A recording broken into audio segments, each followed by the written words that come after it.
Hello. Welcome. We're back. It is Cool People Tuesday. We're playing some more Wintermoor Tactics Club. Petey! Wintermoor Tactics Club, what is this game? Why are we playing it? Listen, Wintermoor Tactics Club is, let's be real, it's a visual novel with interspersed some little cool, Final Fantasy Tactics kind of tactics, turn-based fights.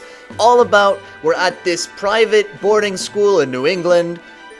We are part of the Tactics Club, which is a club that plays a lot of D&D, and the principal has decreed even, that every single club must have a snowball fight tournament, and the losers of each snowball fight, their club is going to be totally dissolved. And after all this is done, it will culminate in a single club being deemed the ultimate club. Now, our guys realize, hey, these snowball fights, we can apply a lot of the lessons that we learned from working in our Tactics Club to these snowball fights, and thereby view them as a top-down tactics battle.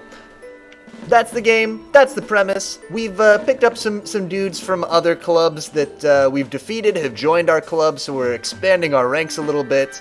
Yeah, let's get into it. Good enough. Good enough. I probably shouldn't get too close. So those two people are the Animal Identification Club. They're our next opponents in the tournament. What do we gotta do? We gotta talk to Jacob. We also want to try to meet Baphomet from the New Wave Appreciation Club. We want to lord it over them that we beat them, ideally. Oh, they're both here. Perfect. Jacob, we have uncovered the mystery of your location. Yo, what brings you here? Oh, Hanya. Hey, there you are. Oh, well, Colin mentioned that someone had drawn graffiti based on the Gatekeeper's symbol. It's a little weird since no one other than us knows about that symbol. Maybe I should ease into the question. So I was just wandering around campus looking for some answers. I thought I'd check what time you'd be back for C&C. Nice. And also, whether you are actually the one who drew the graffiti. Psh, as if. What do you take me for? The person who wrote Wintermoor is lame on the wall? Yeah, so Jacob has been previously caught doing graffiti, so it's not a crazy stretch that he would be the one who did this graffiti also. Right, my art has a message. That was you? Dude, that is the lamest attempt at graffiti I've ever seen. What? You take that back. Wintermoor is lame was an artistic masterpiece until those plebs ruined it with their corporate art. Sure. Oh hey, you're that girl from the club we fought before break. Oh hey, you're that girl from that club that we totally owned. Sarah was it? It's Baphomet, and I will pry your fingernails off with a silver hairpin if you call me that other name again. Oh, sorry. Sorry about your club. It's cool. I've already performed a dark ritual cursing you to burn in the 7th circle of hell for eternity, so... I see. So, Jacob, do you know when you're coming back to Tactics Club? It'll just be a few more minutes. Right now, Enfield's in the let them stew in their own guilt part of his routine. Enfield is the principal, crucially. Then he'll try and intimidate us into confessing again, and then we can go. If you are not responsible, then our only choice is to seek out the sigil itself for further clues. There is much to investigate, but first, I would like to speak with this fascinating new individual for a moment. Same, TBH. So Hanya was previously part of the Psychic Detectives Club, which explains her interest in the occult. A dark cursing ritual, you say? Tell me more. Seriously? What's your damage? It seems like it'll go well. Great. You two. She's still talking. It's not every day you meet someone with knowledge of the occult arts. Okay, those two, they're doing their thing. We need to investigate the graffiti then. Okay. Let's check it out. Also, somebody stole the little figurine we had that the sigil is from. Let's go see what this side quest is at the classrooms, though, first. Who got a side quest for me? Someone in the art room? Perhaps my man Batu? Darn it. Oh, hey, Alicia. What's wrong? Apparently some poker chips. You play poker? No, I think this was supposed to be a package from my mom, but it looks like I've got someone else's mail instead.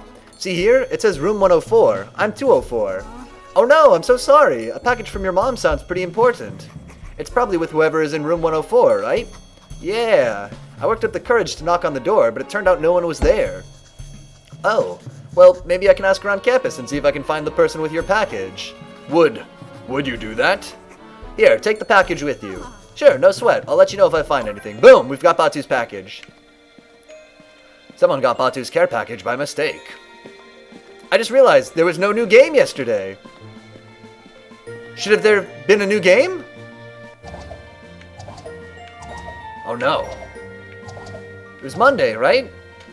I don't even know the schedule. Who? Find Batu's package. Okay, let's go to the dorms. That's not a bad place to look for it. Except he's on a different floor than us, right? Oh, but it would be somebody in 204. But there's nobody here. You're facing Animal Identification Club next, right? Yuck. I like animals, but they take it too far. Disgusting. Hey, you're in the semifinals of the snowball tournament already, huh? Good for you. Shoot. Where's that package? The package. Please. Okay, no hidden doors. Which, fair enough.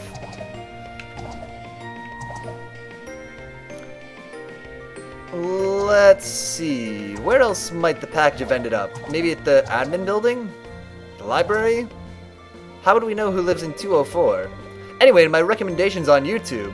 But damn, Super Metroid speedrun. Not too long and short. Or 120 for the 100% speedrun of a big Metroidvania. 1 minute 20 or 1 hour 20 minutes?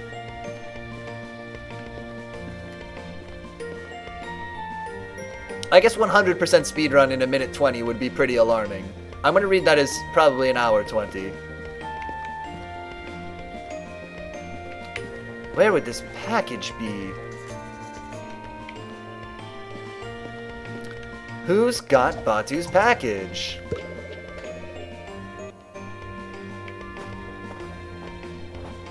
No. You! Snow is fine and all, but I can't wait for summer so we can get the bees back. Oh, same. 1 hour, 20 minutes. Okay, yeah, that makes more sense. For 100% playthrough. Sinkhole! Wow, I guess that explains the noise last night. Colin's right. That skating rink was pretty much a death trap from the get-go. Jeez, look at that. It's preposterous. Anyway, anybody got Batu's package? Oh, it's Septavia. With a skating rink like this, Septavia probably has more important things to worry about than talking to me. What? Oh, okay, so fine. So there's a wall there, I guess. Where's Batu's package? Journal? Probably someone who likes poker. Okay, that's a good hint. Who likes poker?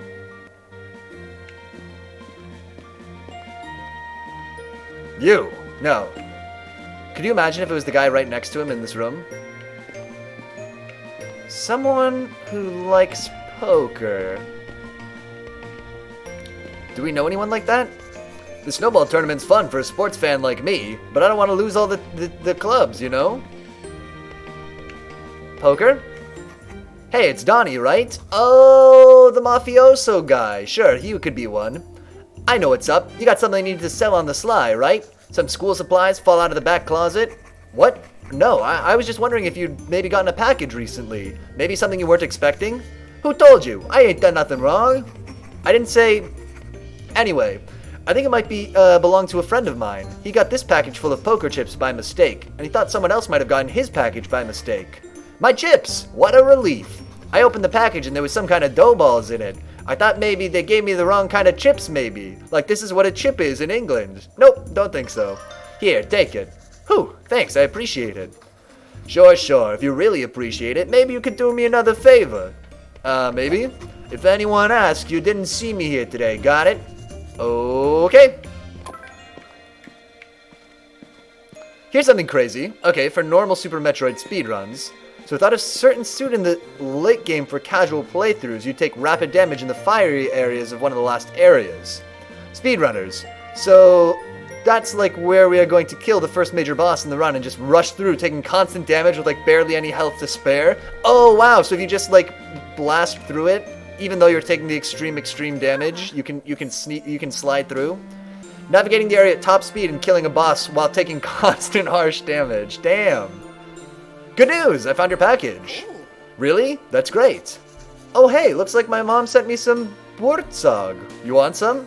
Sure. What is it exactly? It's a fried pastry. Man, human beings are frying dough every single day, I swear. Every culture, you gotta fry some dough. You get your donut, you get your Burzog, you get, well, those are the only ones. My mom makes it, from my grandma's old recipe. It's like, I don't know what American pastry would be most similar. Maybe a little like a donut? Oh yeah, we called it.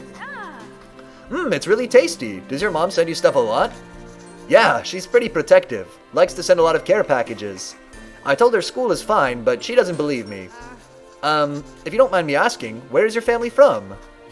Just outside of Ulaanbaatar. It's the capital of Mongolia, on the Khatantul River. We moved here 4 years ago. Oh wow, so you're a long way from home, huh? This is home now. Mom says we're better off here. Safer. More opportunities. Safer? With the sort of things my dad says, well, it's less complicated here. Oh dang, was his dad like protesting the government? Do you miss it there? Some things. I miss my friends. I hope I can see them again when things are better. And I miss not worrying about whether my English is okay. But your English is great! Thanks. Will you show me some pictures sometime of where you're from? I'd love to know a little bit more about it. Sure, I actually drew a bunch of portraits of all my old friends. They're in my old sketchbook. Maybe I can draw you sometime too. Thanks, I'd love that. Huh. Oh hey, look what else my mom sent. What did she send? A horse. Boom! The heirloom Luvuz. Oh, it's like a shoulder pad? Oh, it's a hat. This remarkably fuzzy hat carries the magic of Artemane's snow-swept homeland. His trample becomes Astral Trample, which is a magic attack that creates Magimist. Killing a boss, mind you, with minimal equipment. Though the first major boss they kill, they do try and grab health tanks before heading in. Okay, so they need a little bit more extra health. Oh, Super Metroid would also be a good game. But you need you to play Hollow Knight as well. Oh, we'd have to do both? They come as a package, huh? Batu is the best character. I agree. Batu has really grown on me a lot. So if we wanted to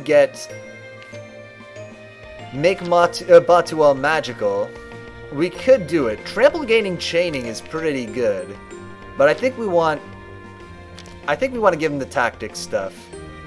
+1 range, +1 movement. Yeah, I think we're good with him having the better monk arrow. Horse monk arrow. Okay, let's go to the stadium. We'll investigate the graffiti. Yeah, Batu's definitely the best character. He shared his cool fried dough with us and taught us about his culture. And also his dad might be, what was the word we learned the other day? A dissident. You can play Hollow Knight without Super Metroid, but you can't play the classic Metroidvania without playing one of the best. Got it.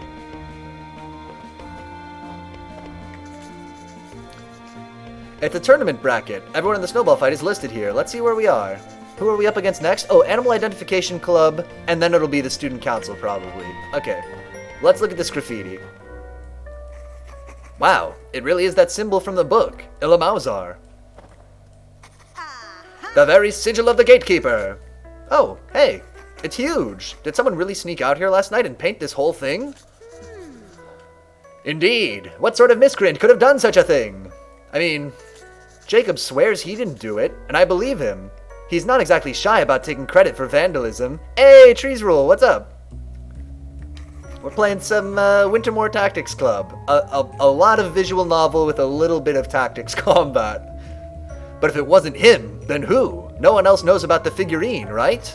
Unless. Could Enfield have spray painted it? No, that doesn't make any sense. Why would he do that? Did he really teach us anything? I may have been ignoring, but he feels like he says his place is interesting and something important to him, but doesn't really tell us much of anything specific. Well, he taught us about the fried dough. He gave it to us, and I already forgot it. But he told us he told us the name of the fried dough. He said this is a Mongolian thing, And he told us he's from the capital of Mongolia, which, again, if my brain wasn't such a sieve, I might have learned the capital of Mongolia. Trees rule, we made a sequel to Witnessing the Unicorn with the plop. True! I wonder if that picture of a horse we drew will come back again. Fortunately, there is another promising lead that you must follow. Me?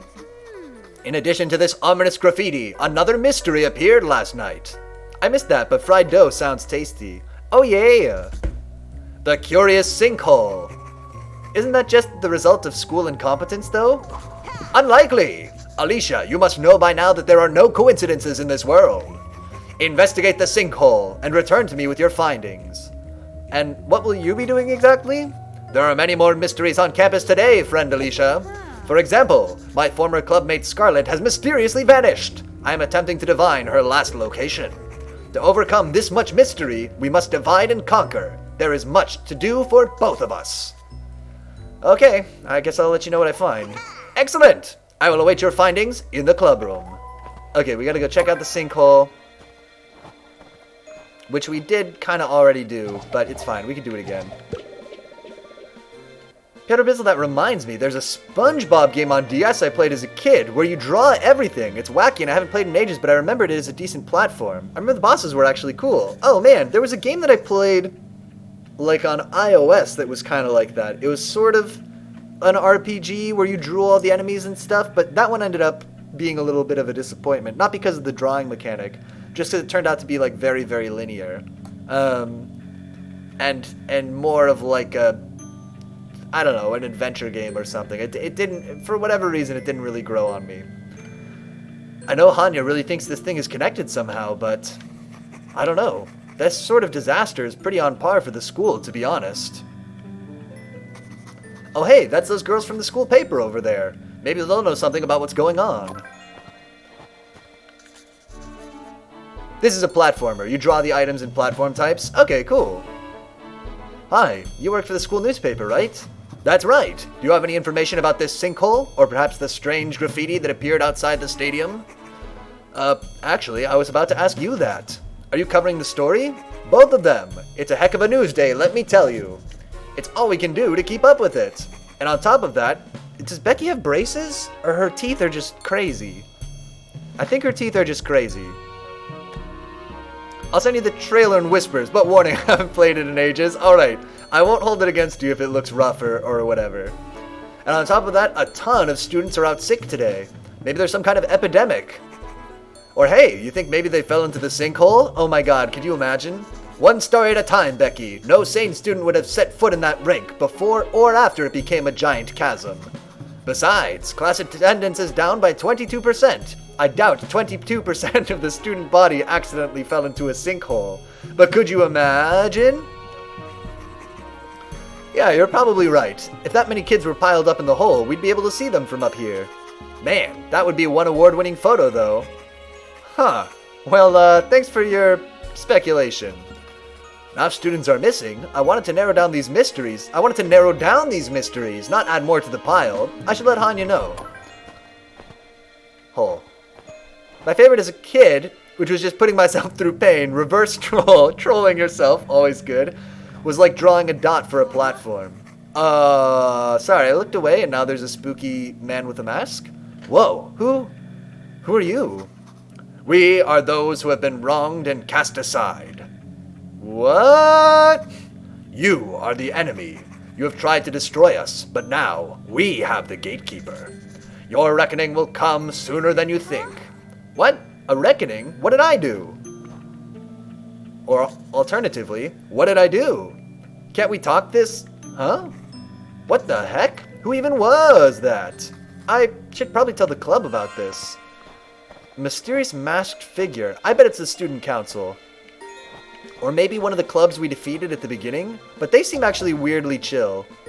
The first boss in the game is some kind of iron giant looking steampunk giant robot. Oh man!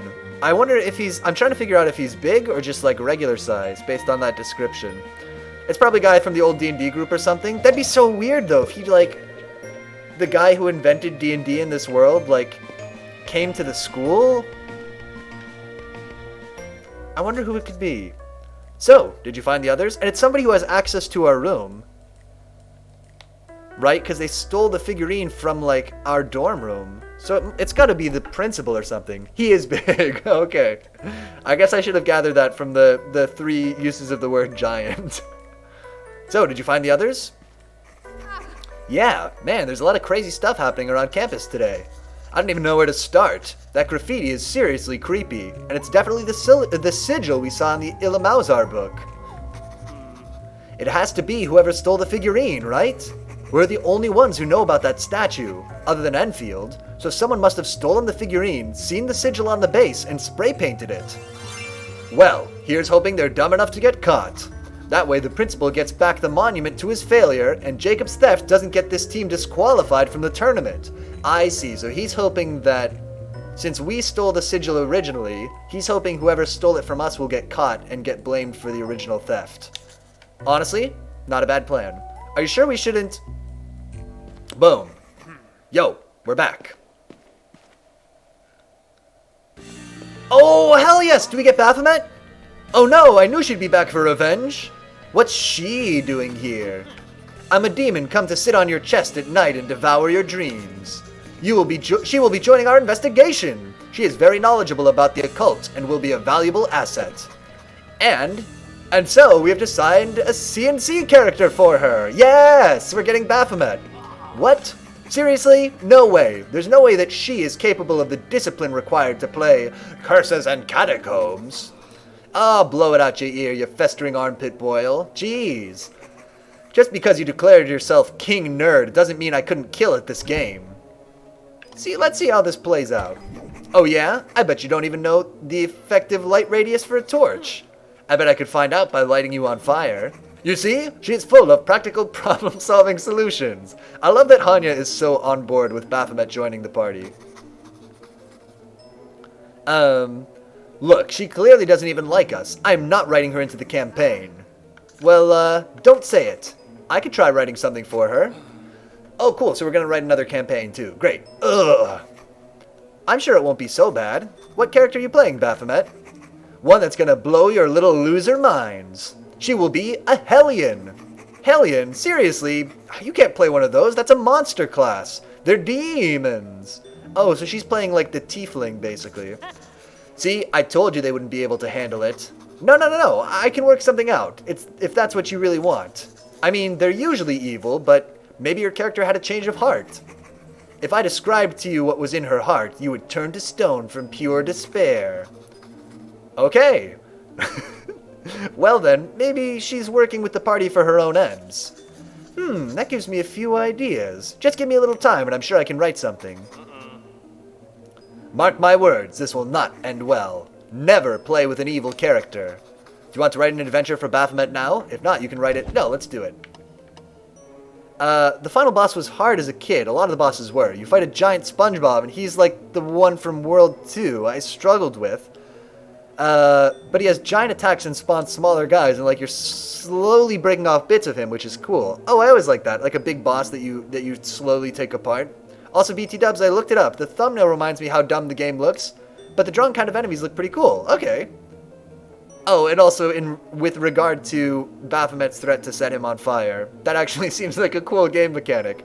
Burnish creatures to create light running out. Yeah! Just set your party members on fire to create a light source. Okay, Baphomet's playing a Hellion, an evil race of demons. I'm sure she doesn't want to actually play against the other characters, though. I bet she's really looking to make friends. I'm sure Baphomet's actually really nice once you get past her whole deal. Rango, I don't know if I like that comment. Maybe Baphomet's characters isn't like other Hellions. Maybe she's different somehow. Okay, what makes her different?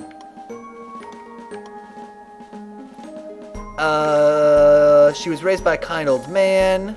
She wants to rebel against the other demons.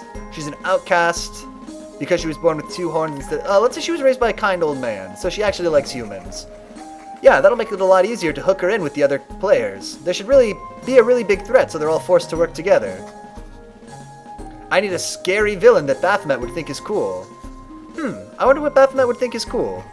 Maybe I can at least think of a dark and mysterious name. Let's start with a cool but creepy name. I'll build the villain out from there.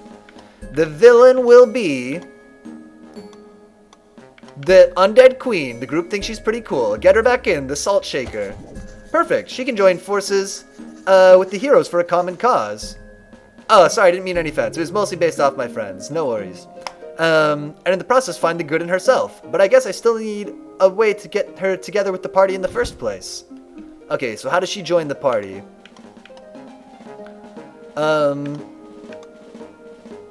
Oh, she has a connection to one of the party members, like Rogi befriended her as a child. Nice. I think that's a good starting place. I think it's gonna be really cool. Really cool. What other quests do we... We don't have any other quests going right now. Okay.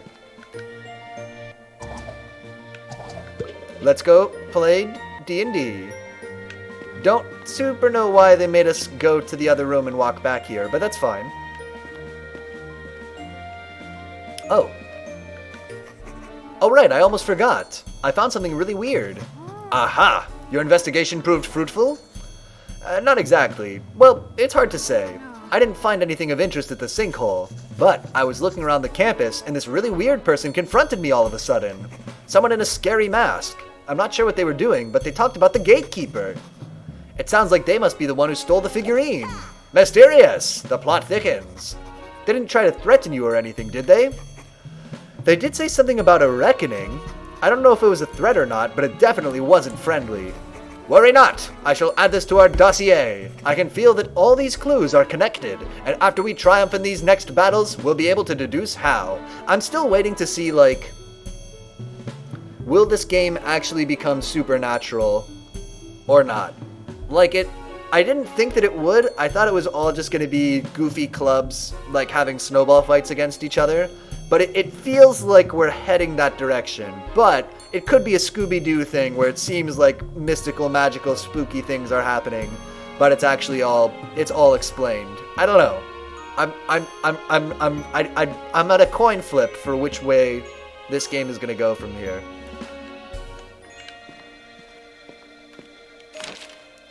Okay, let's play Baphomet's campaign. Curse of the Undead Queen.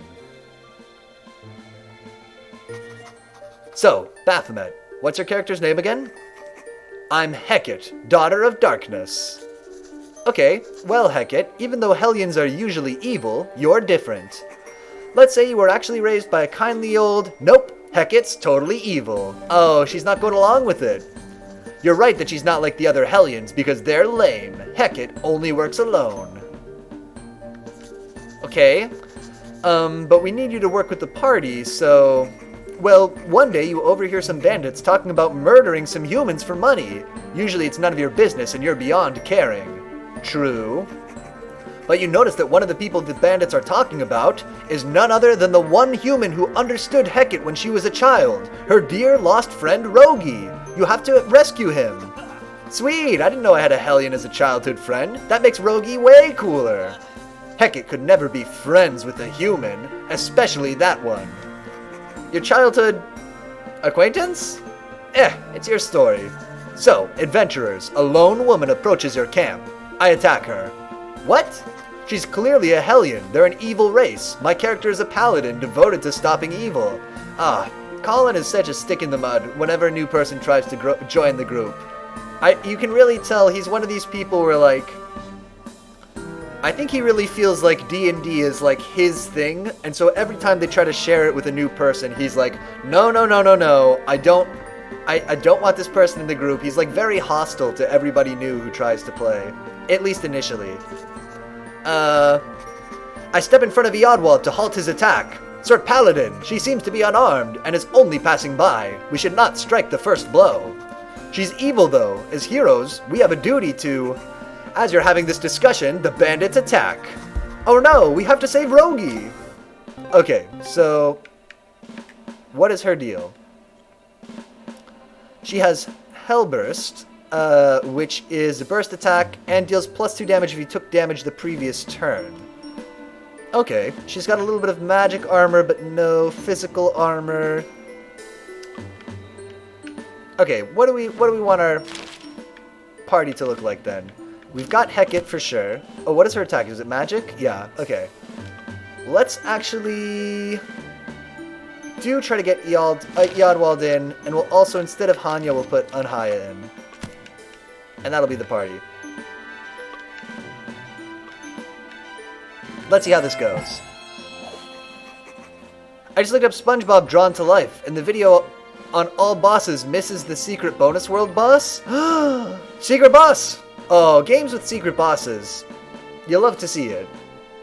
What am I supposed to be doing? Saving someone? Whatever. I guess since I'm here, I may as well cause some bloodshed. Try to keep up, nerds. Yo, she has a sick outfit. I mean, goth outfits are based. Yeah, her character design's be cool. Of her, you know, D&D form. So when I do my attack, do I have to place it basically on myself? Deals damage to surrounding enemies. Okay, great. So fine. Boom! Eodwald goes here and kills these two guys. And then we'll have Hanya. Actually, her attack does more damage if she takes damage. But Hanya can't chain her attack anywhere anyway. What else do you have? Power Word Inspired. Basic attack adds +2 tactics points. Oh, we should have cast that at the beginning. We can do a Brilliant Beam. I mean, it's not the best use of it, but it's better than our basic attack. Zap him! Boom, and that'll be our first turn. This art is VQ. Yeah, I like it a lot. It's grown on me over the course of the game. And I really like that sometimes they're like, they don't have enough like figurines to play the game. So like one of the bosses is a salt shaker because they didn't have a character to be the Undead Queen. So they subbed in a salt shaker. And it's like, things like that I just really like. Okay, so check it out. She's gonna go here and do her attack.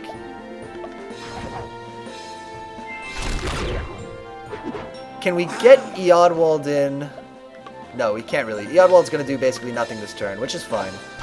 Because Hanya's gonna chain attack all of these people.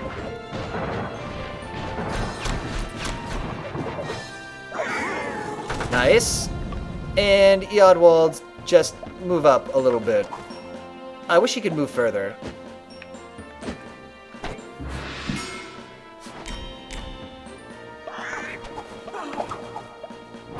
Good.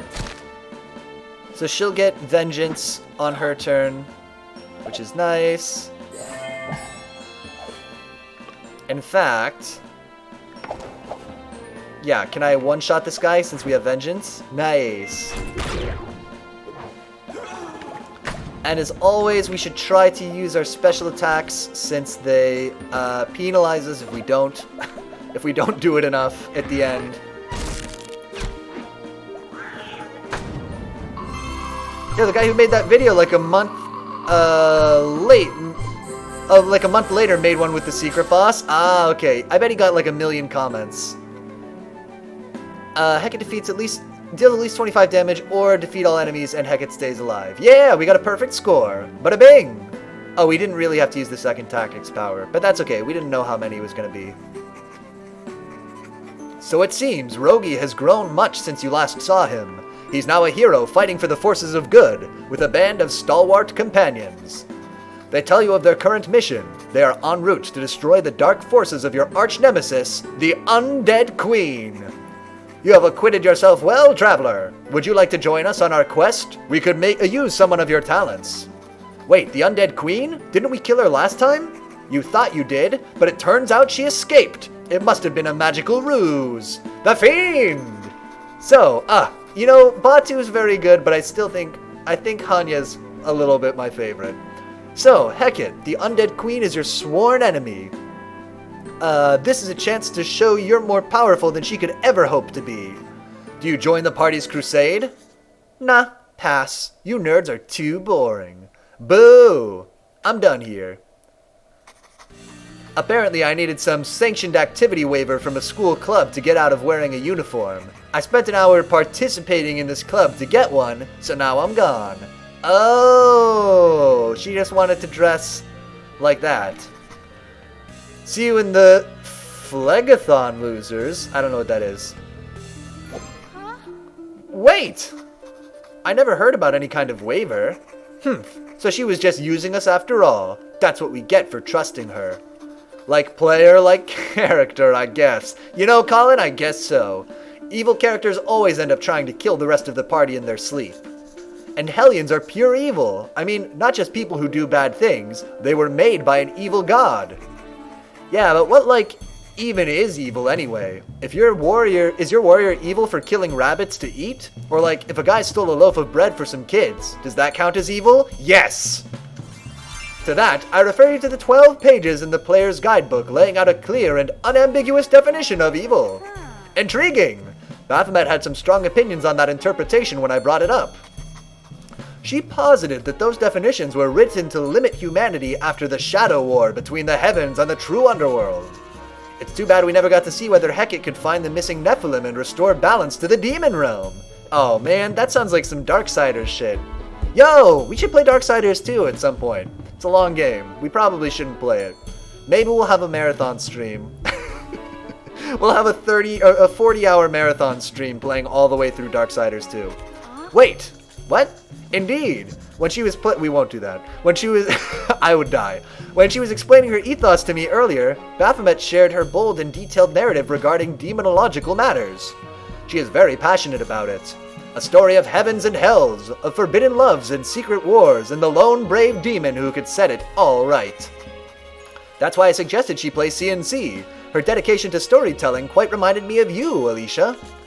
But then, why'd she leave? That I do not know. Perhaps we disappointed her. I hope my writing didn't disappoint her. I really thought it would help. Huh? Oh no, maybe I accidentally upset her. I should really go find her. Seriously? Why? She doesn't want to play with us. Isn't it best for everyone if she just leaves? Jeez! But then, why was she here in the first place? I have to at least try to find out what went wrong. Alright, we gotta find Baphomet. She's probably at the quad? Is that usually where she hangs out? Yeah. Hey, Jacob. Baphomet. It seemed like you were kind of having fun. What happened? I told you, you nerds are boring.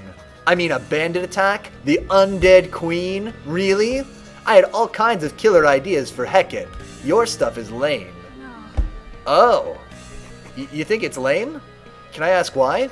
Ugh, don't take it personally, but you can't please everyone, and you shouldn't give a shit what I think. But I kinda hate that they can't just say D&D. They really should just... They could've just said D&D. There's a subplot, which might become the main plot, about the fact that the principal was like maybe one of the guys who helped invent D&D, but they could just say D&D. I wrote the story for you to show you what I think is special about C&C. Can I ask about your ideas for Hecate? I'd love to hear them. Why bother? So you can have a cheerful new addition to your little team of misfits? Yeah, right. You say you want to hear my ideas, but you don't care about me. You just want to make me into someone I'm not. I should challenge her to come back. Oh, I get it. You're scared. What? Yeah, you don't think you can cut it out with our CNC group. You're intimidated because we beat you in the snowball tournament. Don't flatter yourself. If those dorks in hats weren't actively getting in my way, I would have torn you to shreds. Ha! I see you trying to play it all cool. I bet that if you came back for one more session, I can convince you to stay. I dare you. Do you have a death wish? That's not an answer. I'm still daring you. Ugh, this is dumb. Okay, fine. One more chance. If only to see how your goody two-shoes underdog act responds to real darkness. Great, this time I'm gonna write something that really works for you. Will you help me? Fine, I guess you need it. Do you want to write the story again with Baphomet's help now? Yeah, let's do it. I sent you a video on the game's bosses. Yeah, this might not be a recommendation. It looks kind of meh. Okay, I'll check it out still. Okay, so I want our campaign to be able to help you tell your story instead of frustrating you. What can I do to help you feel more involved? Well, for one thing, you tried forcing some tragic past on Hecate when she already has her own shit. She's the daughter of King Arcanius, Lord of the Hellions. I challenge you to honorable dare combat. It's the only way to resolve this. Hecate doesn't agree with her father's policies on the Nephilim. She is dedicated to overthrowing him. Oh, see, so Baphomet is a secret super nerd. This is good. We can leverage this. That's the conflict she cares about, not some goofy villain like the one you made up. Maybe we could tie the Undead Queen into Arcanius somehow. Really? What would the Undead Queen have to do with the King of the Hellions? Maybe she made a deal with the Demon King to give her power when he takes over the Earth. That works. Hecate would want to shut that down. Tell me something, though. If you want me to tell Hecate's story, why should I play your little game instead of just writing it on my own? Well, C&C is a great way of putting you in situations you wouldn't have thought of yourself. It's a lot easier to think of ideas when you can bounce them off of other people, from what I've found. Huh. Okay then, tell me about this great challenge you've got in store for Hecate.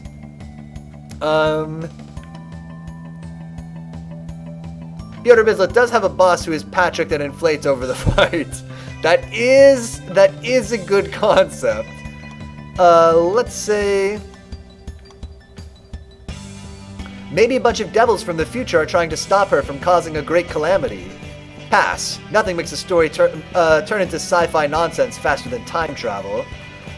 Okay then, if that doesn't work, what sort of great challenge were you thinking? Maybe just focus on the next session. How does the situation with the Undead Queen end up? There's at least some mother sucker fight that they get into, right?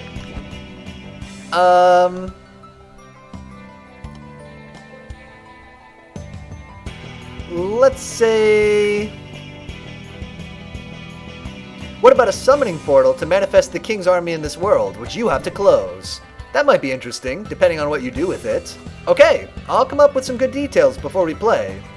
After that, the story should end with a bang. I've got to go out in style with some real... I actually don't know what that's supposed to be. Some real mother-sucking cool shit. His attacks are him just spinning and bouncing around. Oh, the Patrick's, inflating Patrick. Nah, time travel is amazing! Did you never read the transformation of Titus Crow into a bird? Actually, I have an update on this. Hold up a second, I'll be right back. I gotta grab something. Hup. So.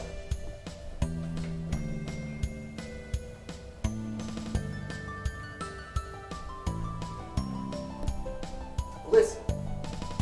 So the Titus Crow book, right, that we had before, was the one that was printed in the 1970s, and it was the second book in the series, right? And so I was like, man, I want to get more books in the series, and it's not easy to get a hold of these, because many of them have been out of print for like 20 years, right? Even though they've done like reprints and collections and stuff, some of them are from like the 90s, so it's like, it's basically really hard to get the full Titus Crow hexology, which is why it makes it so amazing that at no small amount of trouble and personal expense, I've acquired the Brian Lumley's Mythos Omnibus. Let's turn off the green screen for this. So I've got the second book actually still coming in the mail. I had to order these from 2 different used bookstores. But we've got this is the first 3 books, arrived in the mail just today.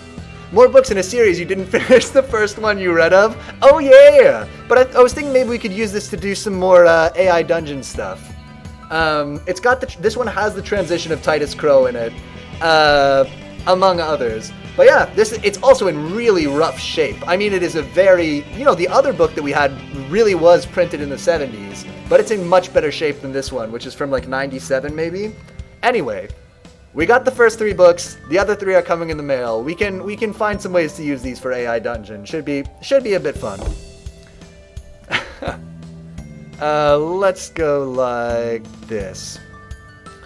There's also, I was like looking up used bookstores to visit that are like near me. So you're not even reading them, just using them for AI Dungeons? Probably I glanced at the first one today just because I literally got this in the mail and ran down to pick up the package during the workday, so I haven't gotten a good chance to look at it. But it's a little tricky. So last time we were able to use the beginning of the book as a prompt, and it worked really well because the beginning of the book was like a newspaper article.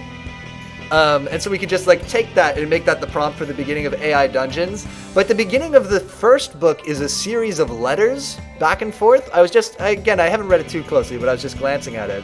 And so I'm like, we might have to do a little finagling to, or maybe select a different part of the book if we're trying to make a prompt for AI Dungeons. Maybe we can also populate our notes and stuff with some things that we know, because if we're making the prequel to the other story we told, maybe we can populate our notes with some details from our last playthrough. Something to think about. Listen, sometimes your big giant triangle in a desert lasts for ages and ages, but your newer statue is left as a pair of legs for people to kneel in despair at. Ah. I'm not quite sure why you're saying this, but I get the reference to the pyramids and Ozymandias. How does it become a prequel? Well, because Titus Crow, the transition of Titus Crow is the second book in the series. So I was thinking we would take the first book in the way, we took the beginning of the second book in the series to make our AI dungeon adventure. So we could take the beginning of the first book in the series to write a prequel to that adventure that we did before. It's an idea. And there's room for a prequel, right? We could find out more about I was referencing the book's condition. Oh, okay, that makes sense. Yeah. This one is this is less the giant triangle and more the pair of legs statue. Yeah, agreed. We'll see. The other book, they told me it was in acceptable condition, but not good condition. So we'll see how it turns out when the other one gets here. Yeah, I've also decided I'm not going to buy any more online because it was actually kind of expensive to do. And whereas like the first Titus Crow book, the one that we did the one from the 70s was like $1 or like 50 cents or something when I bought it. This one's like kind of pricey. Yeah, okay, in notes we can add details about our last dungeon run. I think that's a good idea. Yeah. And there's room because we could be Demarnier and Demarny? What was his name? Demarny and Titus Crow maybe in this adventure. Anyway, we'll cross that bridge when we come to it. Let's write this other story first about Baphomet in D&D. Perfect transition. Anyway, just thought that was a fun thing that came in the mail today. Like maybe I set fire to the sky or transcend the world to bring in a new age of darkness or something. But what if you want to come back? Shouldn't we at least have some kind of hook for your character continuing on with the team? That's optimistic of you. Well, just in case. Hanya said something about your character in Nephilim. Yeah, Nephilim are half celestial, half demon. Hecate is a Nephilim, but her father is trying to destroy them all. I hope this one is even more wacky. I also have some ideas for how to keep it moving a little better. Last time we did AI Dungeon, we spent, just like looking back at the stream, we spent a lot of the time kind of stuck, trying to figure out how to make the story progress. And I think that I have a mechanic that will help unstick us. I might need to experiment with it a little bit though, off stream. There's clearly some kind of dark secret about her past that her father isn't telling her. So Hecate's on a journey to uncover her past while staying one step ahead of her father. Maybe.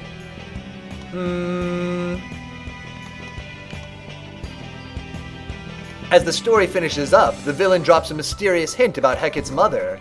That doesn't really do anything for me. Really? Okay. Let me think. A reason for Hecate to stick around to learn about her past. Maybe...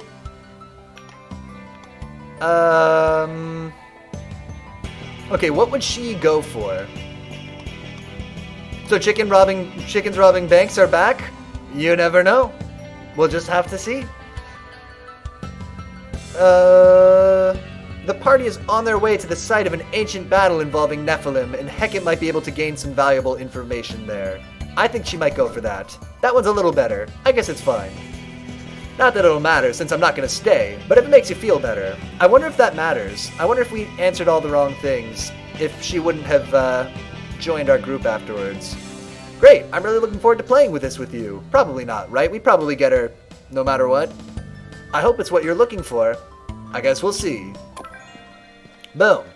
Let's go back to the club room. Stick around to learn about her past. It's like Disco Elysium. Our guy just doesn't want to come to terms with his past. Yeah, where she's like... She wants to delve like super into like the demon mythology stuff. And so every time we were like pitching a story that is closer to what the rest of the party was doing, she's like not interested. She would actually probably love playing Darksiders. Okay, upgrade for Hecate, Devil's Cloak. So, okay, if we're getting an upgrade for Hecate, that feels like a good sign that she's going to be in the party permanently. Okay, so, Eodwald, you have the highest religious lore stat. Roll to see if you recognize Hecate. I got a 14.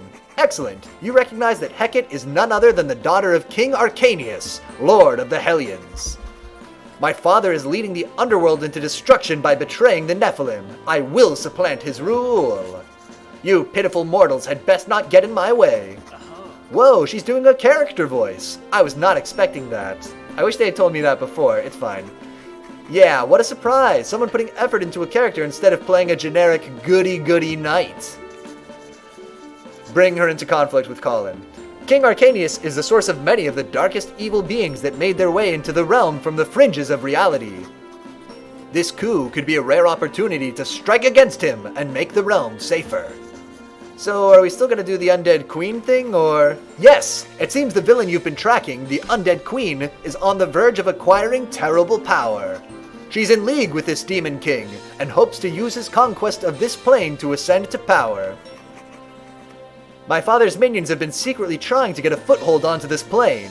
A portal stands nearby, nearly completed to bring his forces to this world. Hold it. Colin, don't be a stick in the mud.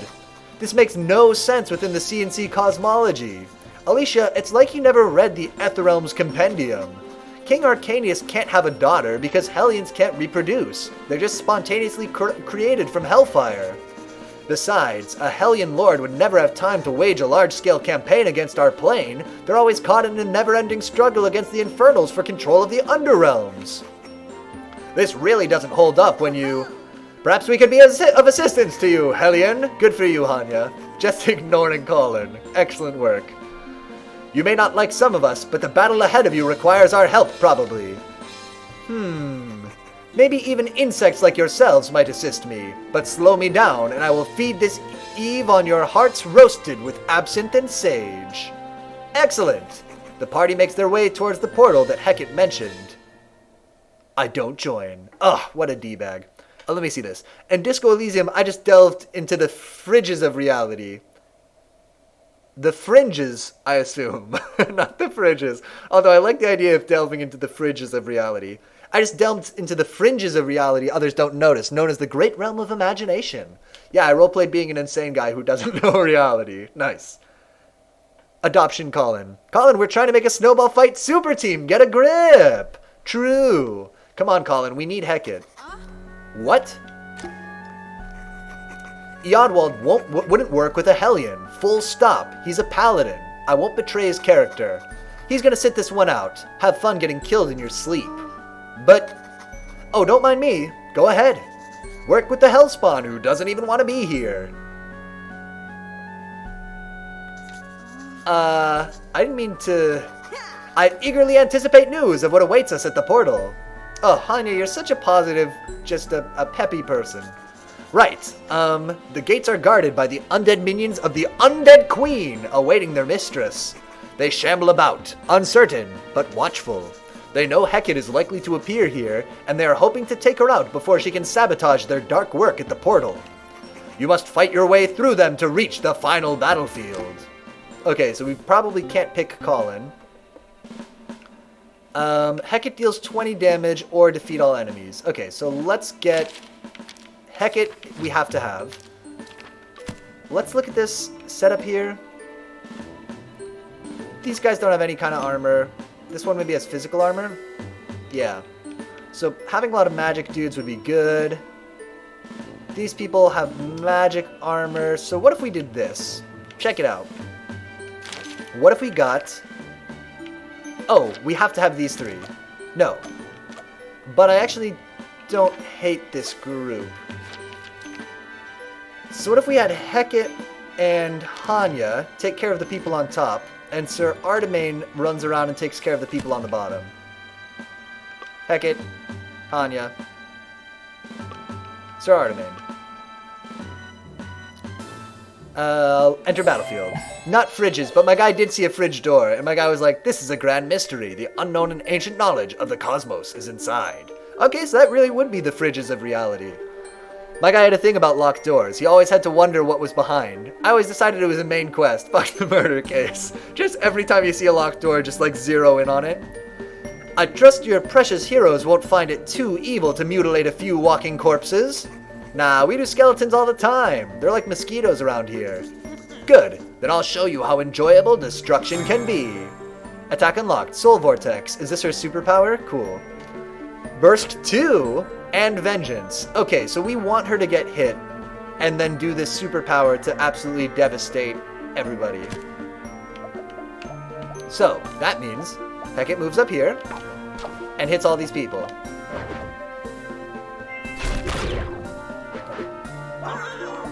Hanya, what are you gonna do? Should she cone them? Hanya cones these two to take them out.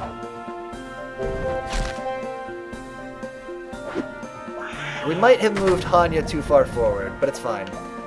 Artemain can do his monk arrow, actually. If I send him here, I think he can do the horse monk arrow and hit, like, a lot of these dudes. Yeah, he can kill 3 guys this turn. Boom! Horse monk! Huge move for Sir Artemain. Cool. Enter. Wow, I thought Artemain was not going to be able to finish the people down at the bottom fast enough, but actually, it's kind of going great for him. Good. Heket is set up to use her vengeance attack as long as she doesn't die here. Good. That last guy's not going to be able to get to her, right? Oh, thank goodness. Did he shoot a bunch of limes at us? What was that? Okay. Baphomet? Oh, you need more tactics power, actually. So maybe you won't be able to get to do that thing. Let's see if we can get... Ooh, and actually... Am I right that when this guy's in the corner, I can't hit him with Sir Artemain? That's crazy. But possibly true. Wait, really? Because there's nowhere for him to run to. Ah, key. That's a bit of an issue. Well, he can do horse monk arrow. Okay. This is what we gotta do. Hit all these people, absolutely owning them. Hanya, stand in the way and hit this guy.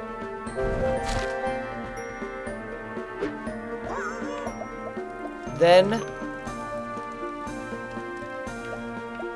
kill all these dudes with Hellburst. This guy's good. Locked onto Hanya. Great. And that gives me enough to do Horse Monk Arrow again. Oh, it has cooldown of 1 turn. Shoot. Okay, we'll be able to do Horse Monk Arrow next turn.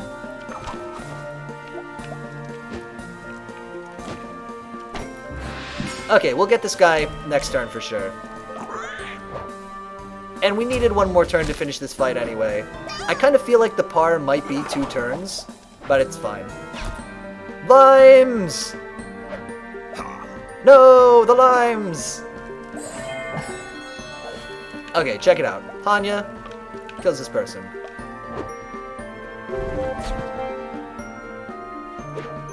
Boom.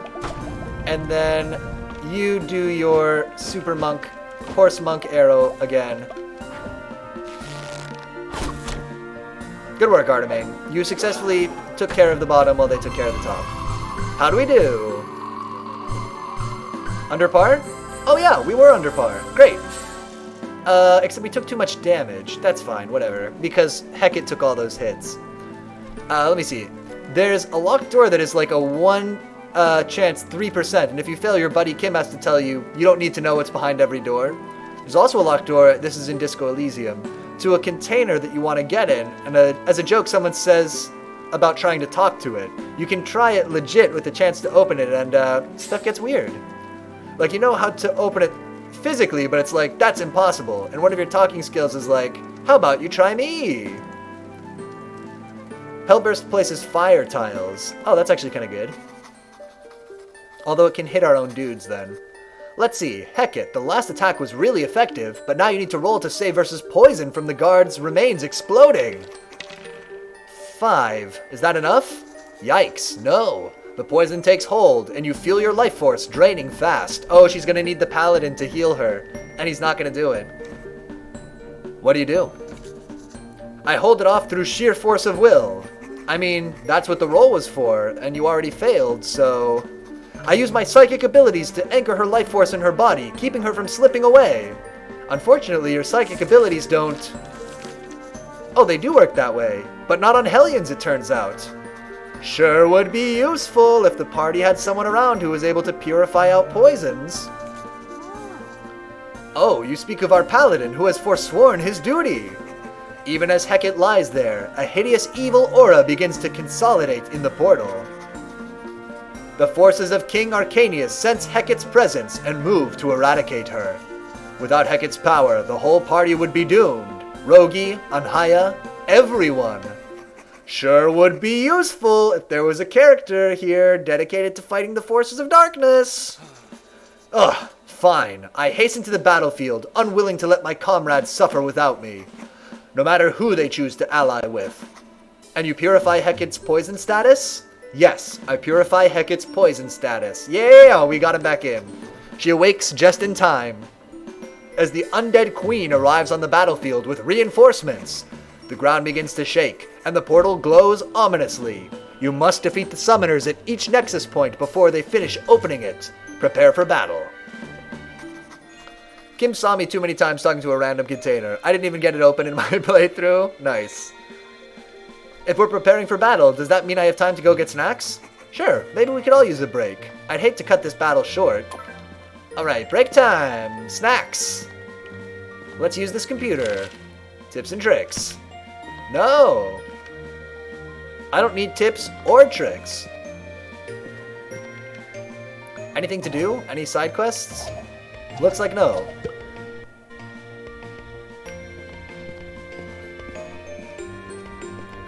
Oh, also, randomly, I love how dumb some of the failed checks are. Like, there's one check to try and notice that the Union are replacing the blue... I don't know what this is, but sure. The blue corporation containers into red independent Union ones. But if you fail, you're, like, all the red containers everywhere, so pretty. And you just tell the guy you're talking to how pretty the red containers are. Oh, nice, but you don't notice that they're supposed to be blue? I don't know this game, really. Closing the rift, let's do it. Dealing with the devil, but before we do... We gotta put the upgrade on, Hecate. Oh, we can't. Hecate is not official part of the party yet. Never mind. But we know that we can get her. The Horde surrounds you. Time for the final battle.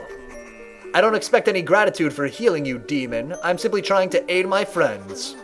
Ah, how sweet. Well, your friends are about to get eviscerated by Hellspawn, so you might not want to scorn my help right now. Okay, so we're getting like a fun conflict between their characters. Do you think Colin and Baphomet are going to end up together? Enemies to lovers? Deepwood Sniper, Shadow Cult Wizard. Oh, so what is the win condition here? Just kill everybody? Alright, so they have a lot of magic people who are kind of all spread out. We have to have Hecate. It would be good... Sorry, I got focused on Disco Elysium there. No worries. I mean, Artemane's always good. He's probably going to be good to, like, go through and smash up these people, these witches, or whatever. And we'll take Baphomet, definitely. And then who's our last person? It would be good thematically to take Yodwald, but I actually don't know how useful he'll be here. We'll take him. We'll put Artemane all the way over here. We'll see how it goes. We're taking him just for the flavor. Artemane? Charge. No, no, no, no, no! Oh, I did that wrong. Hold up, let me undo. I thought he was gonna charge all the way to the back. But I have to select that space. No. Try again. Let's move him here. Here? I don't want Artemane to get killed equally here. So Baphomet can own these two dudes. Does she have her upgrade on? Laser beam! I guess not. And then we'll put Yodwald down here just to try to keep Artemane from drawing too much aggro.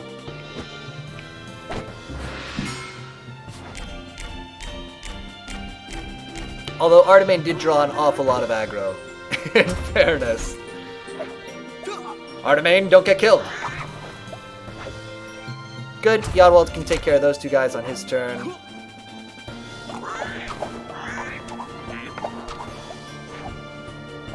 Piercing arrow! I do like how she does more damage as she takes it, like glass cannon. Yeah, it's good for her to take some hits on her turn. Shoot. Okay, this is perfect for Horse Monk Arrow. Insanely. Right, because we can do... I mean, Horse Monk Arrow will absolutely annihilate a lot of these people. But it will also leave fire everywhere. So what we gotta do is... move Baphomet here, I think. Have her hit these people.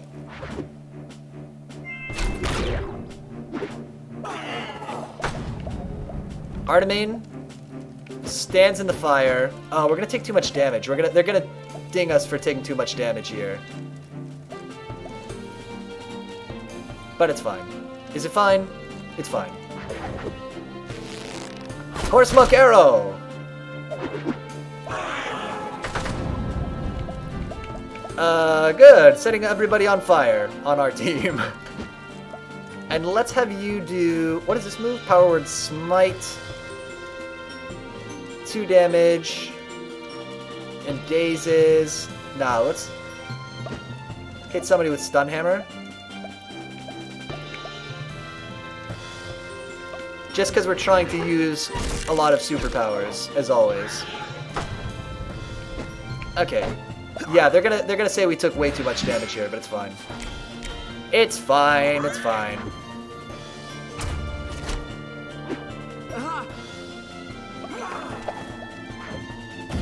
Boo!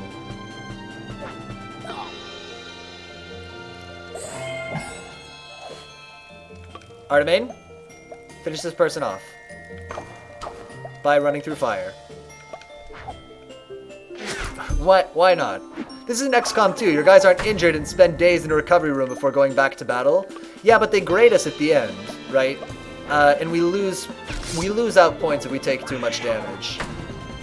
Not that it really matters. I don't know what these like tokens are for. Yeah, see, so we're over par on the damage. And in fact, we got 0 out of 0. Or 0 out of 2, rather. So we could have taken one more turn if it had meant we would avoid more damage. But it's fine. Loner's Edge. Hellburst gains +2 tactic points if she's surrounded by 3+ enemies. Okay. You have defeated the Dark Army. As the final enemy draws its last putrid unbreath, I smashed the crystals on the gate, closing it forever.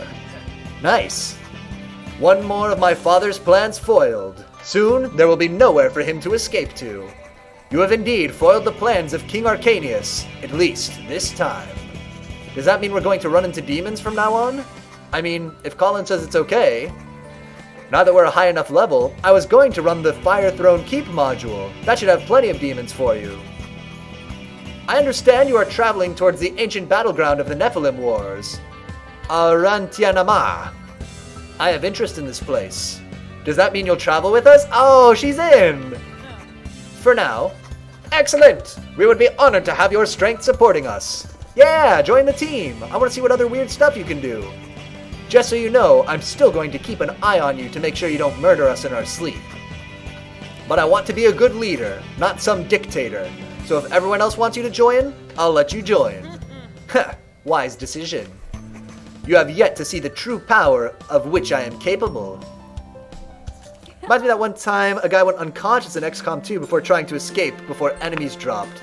Then walls started setting on fire around the unconscious guys. The last guy holding the unconscious guy was in a really dangerous situation as enemies landed. Oh man, trying to get the unconscious guy out. Surrounded by fire, everything going to hell, more enemies coming in. Nice, we got the cool goth girl. Oh yeah! Wow, that was fun. I think your character is really interesting, Baphomet. Indeed! Perhaps I too should consider an evil character. Yeah, that'll go great. Absolutely not. Vetoed. One evil character per campaign is plenty. Then I shall be a perfect dramatic foil with my goodness. Like, oh, she has such a good attitude. She's like, I want to do this. And they're like, no, you can't do that. Fine, I'll do the opposite thing. Very good attitude, Hanya. I look forward to it, and to investigating with you all in our real-world mystery. Welcome to our team. Boom! We got Hecate. Sure, I'll stick around for now. Let's not make this some kind of feelings moment, okay? Oh yeah, we got Baphomet. Let's apply her upgrades. Hanya's so happy. I love it. Well, she really wanted to get Baphomet in the party, so I think she's just like super glad to have her. Soul Vortex deals +1 damage. That's a special, right? Which we never tried using. Okay, let's get these two, since they're the only two upgrades we have. Talk with either Becky in the Annex. Either Becky. Oh, are there two people named Becky? Available through Chapter 6. So are there any characters upgrades that we've totally, like, missed? Or do the side quests, like, stay available to us? Like, is it possible to miss a side quest, basically? Let's try one of the Crucible challenges for Anhaya. Complete these extra difficult battles to earn unique upgrades. And we'll see if we get achieved for unlocking all her stuff. I found some extra challenging puzzle battles back in the back of the CNC magazines. If you send in the right solutions, they send you prizes. Alright. Anhaya can't take any damage. So that's key. So we need somebody who's going to draw aggro, like Eodwald. And another person who draws aggro well is Sir Artemain. Are these people ranged? No. There's no ranged guys, which is good. Okay. We'll send Eodwald here. And Artemain will go down here and just try to toast these guys with his monk arrow. Okay. Out of interest, who is he targeting? Right, he wants to hit the person with the least health.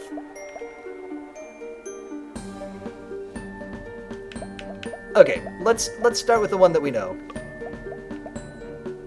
Horse Monk Arrow, to just absolutely doom these guys by putting them in an alleyway of fire. Boom! Good. Oh, we should have moved him further back. That's fine. Then, Anhaya, can you kill this guy? Probably not, right? So what if we move him here? Smite. Smite this man. And then these guys attack the closest person, right? So we just need to make sure that Anhaya is not the closest person. Good. So nobody's aggroed onto Anhaya that's going to reach her this turn, right? In fact, only this guy. Will this guy be able to get her? No. Okay, cool. I think she's safe this turn.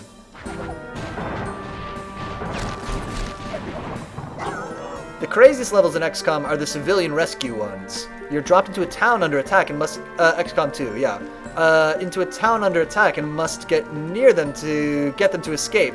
Oh, get near the civilians. As over the turns of the levels, they get shot. You gotta save enough, then escape. Levels are bigger types and are often not set on fire and filled with a variety, including civilian-like mimic enemies who turn into giant mud melee guys. You hate to have that happen. You try to save a civilian and they turn into a giant mud man? Uncouth.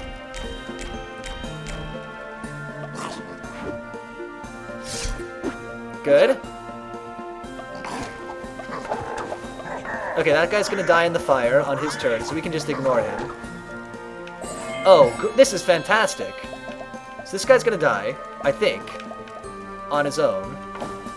Artemin can charge these people, which will get a bunch of tactics points. I imagine... So we can just crush this person. Great. And then Anhaya, just to be safe, step back up here, and then fry these guys. Boom! We got this. Easy. Good, the fire kills that guy. There's just the two guys left on Artemin. Ugh, delightful. You know what time it is. Time for our favorite move, Horse Monk Arrow. Oh, it actually didn't kill that guy. But he's in fire, so he'll die on his turn. But we also don't need to wait for that, because Anhaya can fry him. Boom! Crucible complete! How do we do? Oh yeah! Power word encouraged. Achieve? No. That's okay. Well, we've unlocked all of Anhaya's stuff. Would we want power word encouraged more than... Right now she's got... Oh, the thing that makes her spark effect chain through her friends is too good. We have to have that. Oh, and look, we got more... more Crucible challenges. Mastery, Anhaya. All players must stay alive. Rewards, she gets Dedication, which is an ultimate power. Oh, we gotta get this. They want us to use two... Let's see what happens if we get Mastery for this character. These are the hardest challenges CNC Monthly puts out, but if we win, we'll get an exclusive, extra powerful ultimate ability. That seems super worth it. All our players must stay alive. Okay, so the good news is, we're taking, we're not going to take Sir Artemin, actually. We're going to take Hanya and Eodwald, because Hanya's going to do Confuse on a group of guys. And Eodwald's going to walk in the middle and chain a bunch of people to set up Anhaya's attack. Hopefully. And we'll move up from the right side and then push over to the left. That's the plan. That's the plan! The plan is not as good as I hoped. Does this guy have a lot of physical armor? No, he has one physical armor. Okay, that's fine. Whatever. How do I want to do this? Put the Magimist down. You know, Eodwald's gonna get killed. This isn't gonna work. I fear. Because Eodwald's gonna take some major, major damage here. Maybe we need Artemin to do like Horse Monk Arrow and just take out a whole buttload of these dudes. Let's see how this goes. Okay, maybe they're too far away. Maybe he'll be okay. Actually, I forgot one of the most crazy. If on the overworld of XCOM 2 you get caught by a UFO, your entire team are out of the level, like every soldier you have, and you gotta go to one side and turn off the machine blocking your ship's electrics, then get every guy on the ship to leave. It really feels like a shit got real moment as you have everyone defending the ship. Did everybody live? Everybody survived this turn. Great. Okay, so check it out. Hanya uses her Confuse, which hits literally everybody if we do it right, I believe. So every single enemy character, holy crap, is under the effect of Confusion.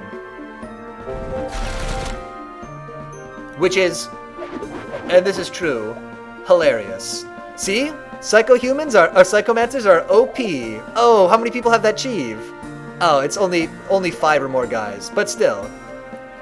We got like, I don't know, what is that? Like 8 guys? 9 guys? 1, 2, 3, 4, 5, 6, 7, 8, 9? Yeah. Okay. So that's Hanya's turn, and it's amazing. Anhaya needs to fall back. She should probably just fry these people as much as she can. And then Eodwald needs to try to walk in and hit the people who have magic armor. But the good news is, all of these guys are going to fight each other. I think. Right? Yeah. So, no matter what we do this turn, our dudes will, survive it. Let's do our big hammer attack. Cool. And now we'll watch this turn as they all fight amongst themselves. And honestly, depending on the number of tactics points we get, we might be able to just keep doing that. If they group up. We gotta be really careful not to get Anhaya killed. This is huge. That guy's a tough cookie, so it's nice to see him taking damage. Oh yeah! Good. Leave the little crappy guys behind. That's what we want to see. Okay, they're no longer confused, so Eodwald can kill this guy. How's their health? I think Anhaya can kill all of them. So if Hanya can kill this person, that would be all we need. But I don't think she can. Can I cone these people from here? Undo movement. What's the right way to do this? We have to kill the 2 archers, right? I think that... Oh, what am I thinking? It's a cone. But it actually won't kill all of them. But we don't have enough tactics power to do our big, cool move. So just move Anhaya way out of the way. No, you know what she's got to do? She's got to take out the archer, just to be safe.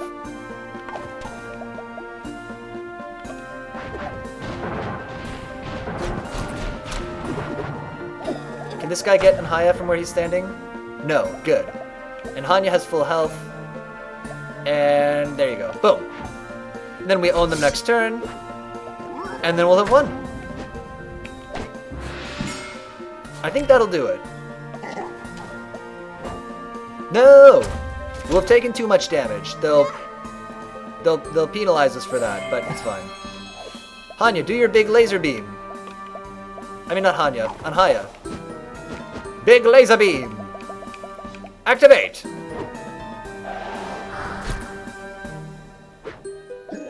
Nice. Stage complete!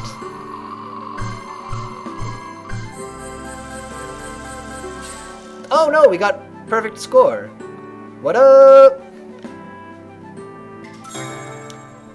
Okay, so she gets a new ultimate power. It costs 10 tactics points per use. You can only use it 1 time per battle. It's based on herself. It hits every square within 3 tiles. And it casts Inspired and Encouraged. So Inspired is everybody's basic attacks give tactics points.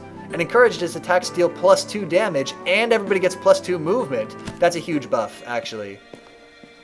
Alright, interesting. Okay. Interesting aside, let's talk to Colin. Are we ready to fight the Animal Identification Club? Not yet, actually. I want to see if there's a side quest we can do to earn a different upgrade for Baphomet.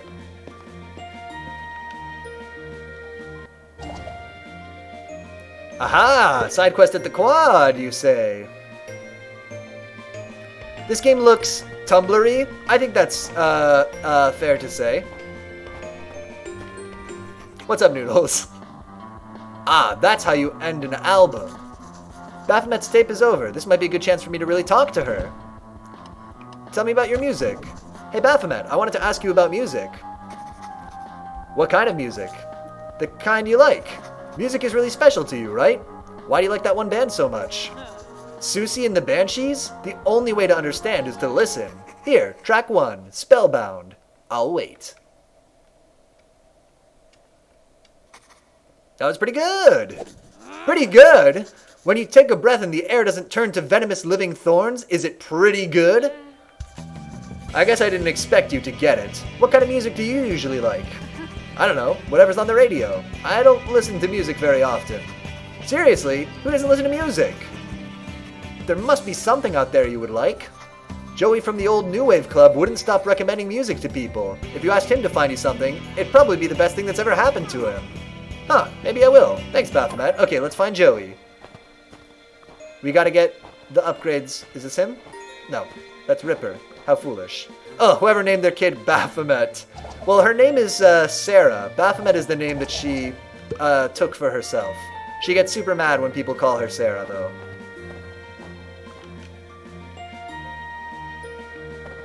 Where is this kid? Blah, blah, blah, blah, blah. They won't let me go over here. We know. Oh, makes sense, but still edgy. I think that is, yeah, the definition of her character. Ask Joey about music. You're Ripper. You're not Joey. Are you Joey? You're not Joey. You're Jesse. Where? He might be at the, Yeah, they're at the admin building. Why are they telling me to go to the quad? Maybe there's another side quest there? Boom. Recommend me music, Joey. Hey, Joey. Baphomet said you're the best person to ask for a music recommendation. Really? That's amazing. I'm so happy. I mean, cool. Right on. First, let me ask you. You good with electronic toms, or does it have to be real thing? I don't know what that means. I don't listen to music much. I don't know where to start. No problemo. You've come to the right place. I'll just ask you some simple questions to figure out what band is right for you. Question 1. If you could have dinner with one shape, what shape would it be? Oh, a trapezoid. Absolutely. A rhombus. A trapezoid. Is a trapezoid a rhombus? Maybe a rhombus is a trapezoid.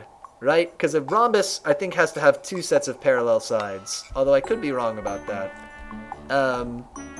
Whereas maybe a trapezoid only needs 1 pair. But then, are rhombuses trapezoids? Let's say a rhombus.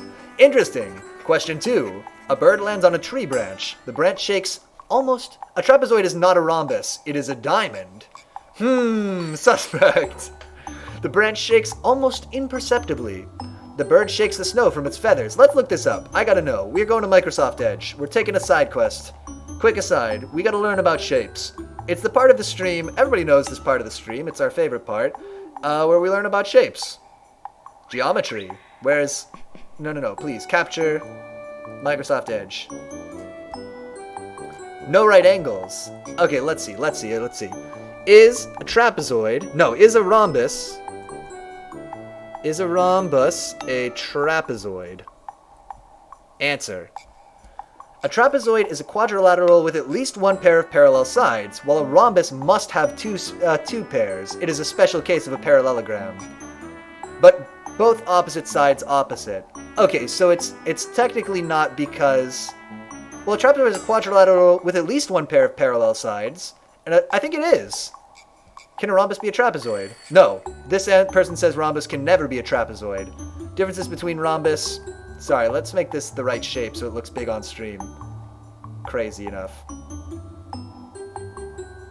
Perfect. This person says no. The opposite sides are always parallel. If 2 pairs of sides are parallel, the one side is... but both opposite sides parallel. Got it. Not both opposite sides opposite, which would be a little... I don't believe that. I don't think this is right. It's probably right. Yes, is a rhombus a trapezoid? Technically, yes.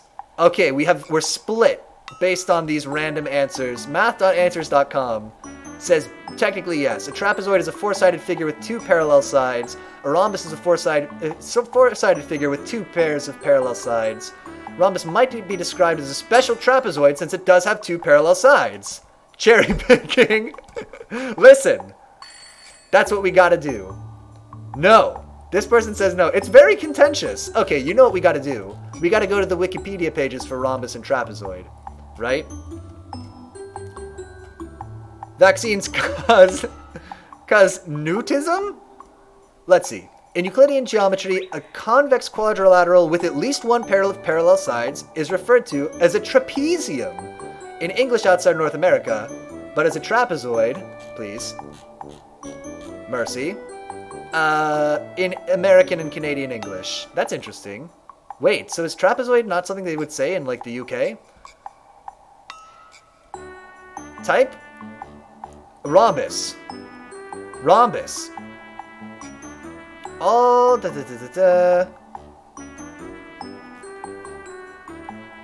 There's some disagreement whether parallelograms, which have two pairs of parallel sides, should be regarded as trapezoids. Okay, some define a trapezoid as a quadrilateral having only one pair of parallel sides, thereby excluding parallelograms.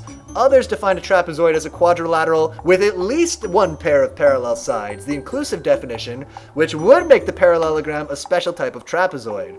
The latter definition is consistent with its uses in higher mathematics, such as calculus. Let's cherry pick that. Let's take that. This article uses the inclusive definition and considers parallelograms a special case of trapezoid. This is also advocated in the taxonomy of quadrilaterals. So, final answer. This is a contentious issue, apparently. If you say that a trapezoid has exactly one pair of parallel sides, all these squares make a circle!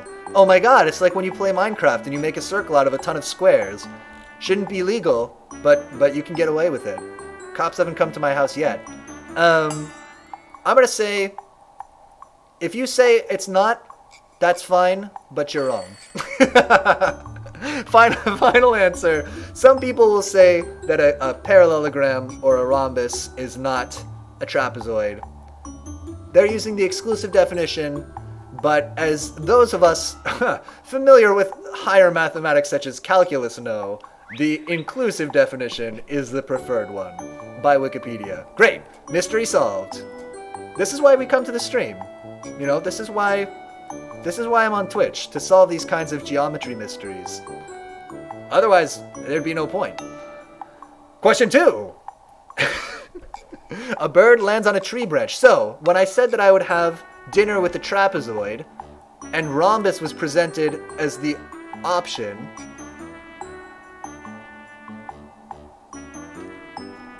little thinking sign, that was an okay one for us to choose. We haven't betrayed our ideals. This game doesn't look like it deserves this level of academics. We're learning! Okay, the bird lands on a tree branch. The branch shakes almost imperceptibly. The bird shakes the snow from its feathers. What color is the bird? Oh, the bird's red. It's a robin. Alright, cool. Are robins red? Microsoft Edge. Are robins red? Alright, cool. Now question 3. Why? Why is the bird... Nah, just in general. Why? Why not? Is the classic answer. Yeah, why not? Because of a wizard is also a good answer. Why are you asking why is also a good answer? Because people are generally good, this one's out. I'm not even going to consider it. Throw it away. Why not feels a little too played out. So let's say because of a wizard probably. Even though this is going to make him recommend Led Zeppelin to us. Okay, that's what I needed. Give me a second to calculate. Beep boop boop boop boop.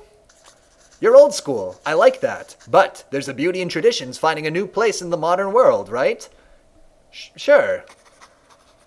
There's this Portuguese DJ putting together some electric madrigal music. Got all sorts of guest choirs from around Porto. You'll love it.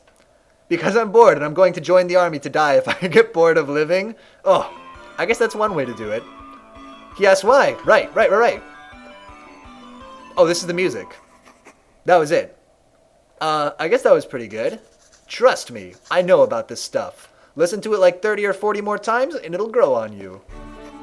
That was, certainly a lot of information. I can't believe how different these guys are than Baphomet. So these guys were previously in Baphomet's club before we creamed them in a snowball fight and they had to dissolve their club. She must really love her music to have spent so much time with them. That definitely takes some strength. Oh yeah, Deafening Aura.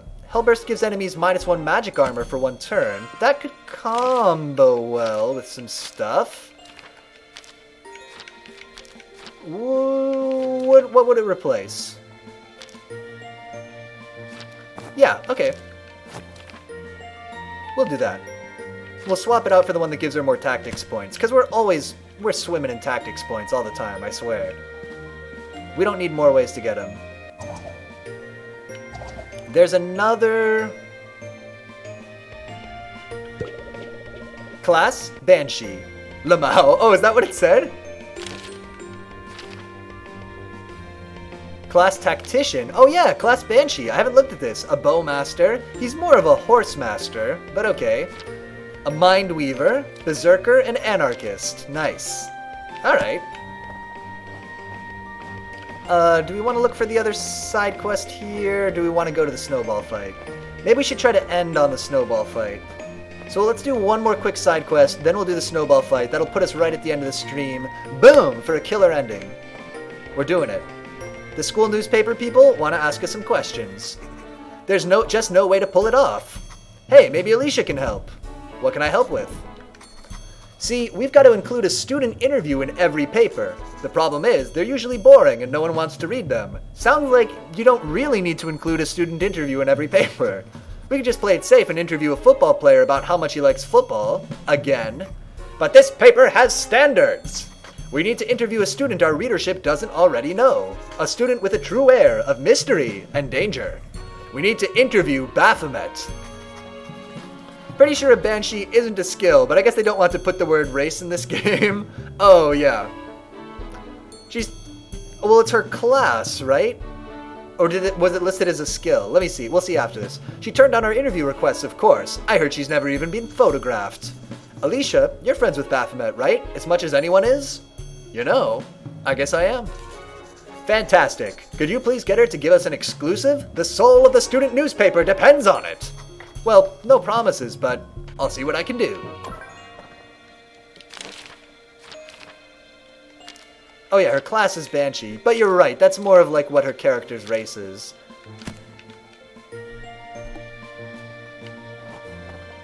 Hey Baphomet, you want to do something that you'll definitely hate? Hey, Baphomet, how's your day been? Well, she could be a ghost, who is a Banshee class. Oh, I could see that, like ghost, or Banshee is like a sub-type of ghost.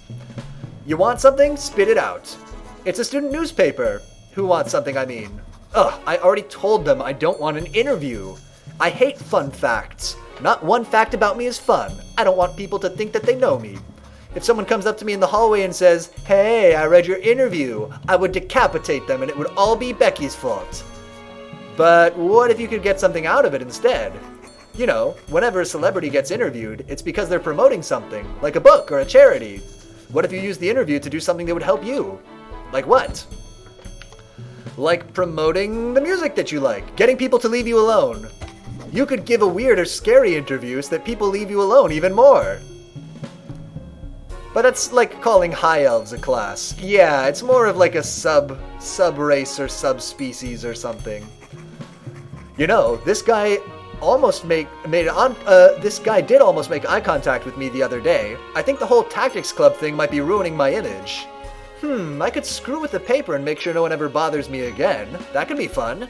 So you'll do it? Sure, I'll give it a shot. Boom. Excellent news, newspaper people. I have set you up to have a terrible interview. Oh, Alicia, did you happen to bring Baphomet? Boom. Ah, she brought her. What do we do? Don't worry, I'm a professional. I have a list of questions to get to know. You won't need those. Just listen. I'm gonna tell you about the last time someone tried to fuck with me, and why they'll never fuck with anyone again. High Elves is a subspecies. High Elves number 1. Sorry, I meant a super species. We're only supposed to pay back cruelty in triplicate, but I found that's not nearly enough. Wow, I'm sure our readers will find this fascinating. It is regular elves who are sub-lowly human. Alright. Fair enough. Sure, I'm done here. Wait. Can I take your photograph for the article? No. But how will students know who's even writing the article? How will they know who to stay away from? You could say everything you mentioned in that interview with a single look. Sure you could handle the fear? For somebody who's such a badass, Baphomet is very easily manipulated. I don't know, we keep doing this to her. We keep kind of tricking her into doing the things that we want her to do. I'm a professional too. Do it, look into the camera. I can handle it. That look, I can feel it haunting me. Whatever, I'm out. Misquote me, and you know what'll happen. That was amazing! It's like we got to interview the Loch Ness Monster. Thanks so much, Alicia. Would you mind passing this on to Baphomet as a token of our gratitude? Boom! We got the true goth boots. Hecat's attack deals +1 damage if she's standing on a tile with a ground effect. It's not actually that good. Well, she is a goth, which means she's very really impressionable. I get that.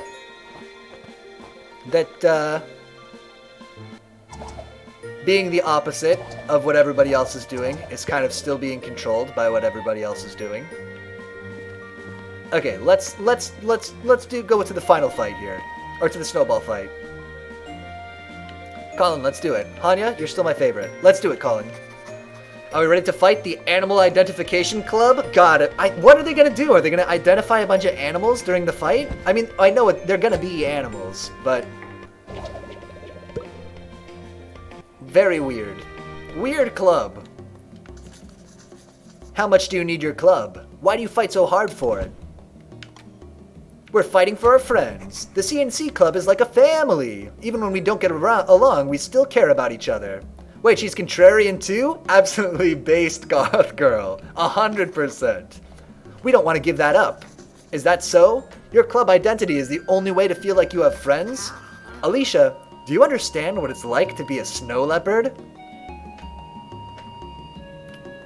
No. When I tell people who I am, they laugh. Cat girl versus goth girl, the clash of gods. This is what it's all been leading up to. This is the whole point of this whole game, is to see cat girl versus goth girl. We'll put goth girl in the fight, definitely. Sometimes they shove or hit me, but it's still true. That's right, I'm a flying fox. Animal Identification Club is the only way I can be a flying fox. If I wasn't in the club, I'd be lying to the world, to myself. This actually feels a little weird. The club is our identities. If you really want to challenge us, I'm warning you, we'll fight for everything we are. They are cat and bat. There they are. Okay, they're tough too. They got a lot of health. Okay. Duncan has Seed Dispersal, which summons a Snipe Sprout to the battlefield. So he's going to do summoning stuff. What are you going to do? No. You can't go there. Leaping Ambush is deals +2 damage if the target is at full health. Okay. Please. So who do we want in the party? I said we want Goth Girl, just on principle. So we'll get her in. We should probably get Anhaya in, or Sir Artemain to try to sweep up the little summons. Let's get Artemain and Rogi. Right, so Rogi's gonna do... It's only a game, why you gotta be mad? Russian. So Rogi's gonna go in and try to DPS up the hero guys. So Artemain is gonna try to sweep up any little dorks that they summon, and Hecate is there to do whatever. Perfect. The strategy is flawless. Okay, so Hecate, you go here. Rogi, sneak around this way. Actually, I tell a lie. Artemain, you start here. Rogi, you go here. I don't think Animal Identification Club really identifies animals. If it did, they could identify they are not a snow leopard.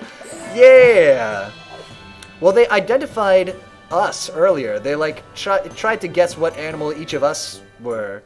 From scouting the Animal Identification Club, you know they've prepared against you. They will each take 1 extra damage of the attack they're not strong against. Okay, which is, I guess... You have a penalty to magic armor, you have a penalty to physical armor. Cool, so we'll send Artemain up this way. He's got the physical armor. Or he's got the physical attacks. We could also... Can she hit from here? What if she does her super attack? Oh yeah! And it'll do magic vulnerability, which will set you up to get owned next turn. It's kind of easy to identify a human. True! But they were like, oh, this person's like... I can't remember what animal they said we were. It was a little insulting. He can't do Monk Arrow anymore, but what he can do is charge through and hit this person. Yeah, so they have physical armor though, so they're not really... We kind of want Baphomet to 1v1 this person. And then Jacob... Can you go here and yoink this person to be over here with us? My persona is a half-breed Luminarian court, half-breed Luminarian court wolf, court dragon with blue half-ram horns with a glowing blue outline, with a wolf fur pattern going from dark violet to a light neon blue on the tips. Wait, he can dash through walls? Apparently so. I don't think we've done it before now, but yeah, I guess. Okay, end turn. This might be a small disaster. Species: 1/2 Luminarian, 1/4 wolf dragon. Perfect. Okay, shoot, they really hurt. We're gonna have to restart this. The encyclopedia may say that flying foxes are harmless herbivores, but I have a few tricks they don't know about. We gotta take out Jacob, I think. Do you want to do this fight over? Or do you want to just try to push through? Let's just push through it. So first things first. Stand in the brambles, foolishly. Are the brambles gonna kill her? The Mao, yeah, that's what I was referring to. Oh! And then does that give us enough to do Horse Monk Arrow? It doesn't. But Artemin can charge... I mean, we'll win this fight, I think. But we're gonna lose 1 or 2 people. No! Avery! Oh no! Oh no! What do I do? I can't let us lose! Yeah, we're gonna win this, but we'll have lost Jacob, and they'll make us lose points for that, if that's something that matters. Oh, shit! Ugh, for real? You have to beat these creeps. I didn't join your stupid club to lose again. That's fair. Fortunately, Artemin's got it. Boom! Artemin, what a hero, not taking any damage the whole time. Goth girl superiority. Yep, she got... It's still close, right? Because she beat their team, but she got knocked out in the fight. Avery, I couldn't do it. I'm sorry. Stage complete. Yeah, not our best fight. Brilliant. 3 out of 8. Oh, they died. Does this mean cat girls and goth girls are both weak compared to the man bat? I think we have to assume that's the case. And also, don't forget the horse monk. He plays a vital role in this equation as well. What? No! How could we lose? Avery, what are we going to do? I don't know. You can't take this club away from us. We need it. It's okay. Everything will be okay, Duncan. Remember, we'll always know who we are in our hearts, right? Right. Aww. That is incredibly touching. Mostly weird, but touching. I think you two will end up just fine. As long as you conform to the school dress code within 24 hours, and stop calling yourselves animals. It makes our education system look bad. True, boys, true. Horse boys are superior as well then. In our hearts. Ugh. It's a lot. It's a lot. You're wrong. I am a flying fox. You can't take that away from me no matter what you say. Very weird club. We should go, Duncan. Come on. Oh, they're furries.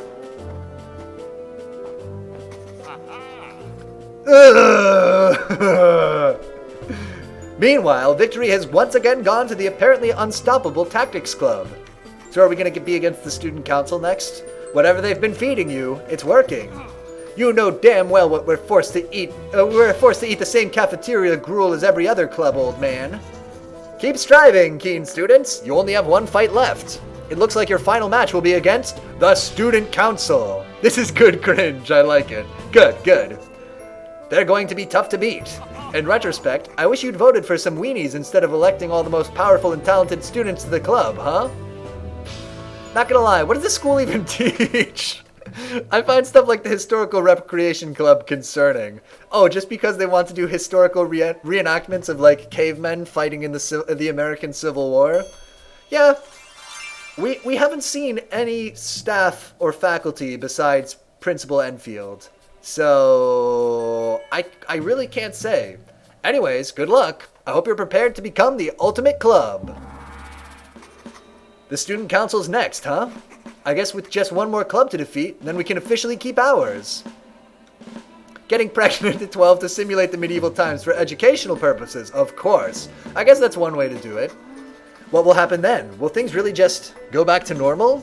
We can't worry about that yet. The student council is the most powerful opponent we could possibly face.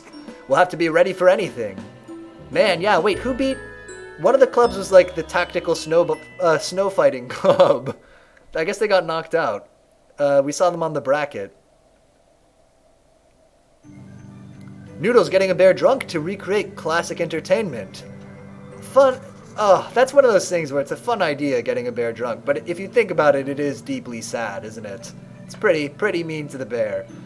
Well, well, well. Look who decided to show her face here again. We're having another nightmare. How did all these clubs make it in? What? How did they get like, oh, into the finals bracket, or like how did they even get formed at all? She just keeps on destroying things, doesn't she? Why are we still talking? Let's end her. Ah! Principal Enfield, you have to help me. They're trying to kill me. How did they get approved? Yeah, hard to know. Maybe this is a thing. Maybe, I feel like it's a thing where, like, Principal Enfield is just, like, rubber stamping all these clubs. Like, they're just like, hey, we want to be the Animal Identification Club. He's just like, yeah, whatever, fine. And then, like, one day he, like, wakes up and looks at the, like, club roster, and he's like, what the hell have I been doing? Oh my god, we gotta get rid of some of these clubs. And so he comes up with this big scheme to have the snowball fight tournament to dissolve them. Not as bad as Harry Potter. Fair. Help you, you're a liar and a thief. You deserve what's coming for you. Septavia, please. She's the head of the student council. You are a coward and a failure. You do not exist to me. Rude. Colin, Jacob, I'm so glad you're here. We can help you get revenge. Revenge? That's not what I want. We need to hurt them before they hurt us. They're afraid of us. They hate us. They don't think we're human. Normally the one's calling me out on my dreams is me. No, it's all of her friends and foes alike are being mean to her in her dreams. The gatekeeper can protect us. No! No, this isn't right. This isn't you. I have to wake up. I have to... Yeah, we're still waiting to see if something actual supernatural is happening in this game. Ah!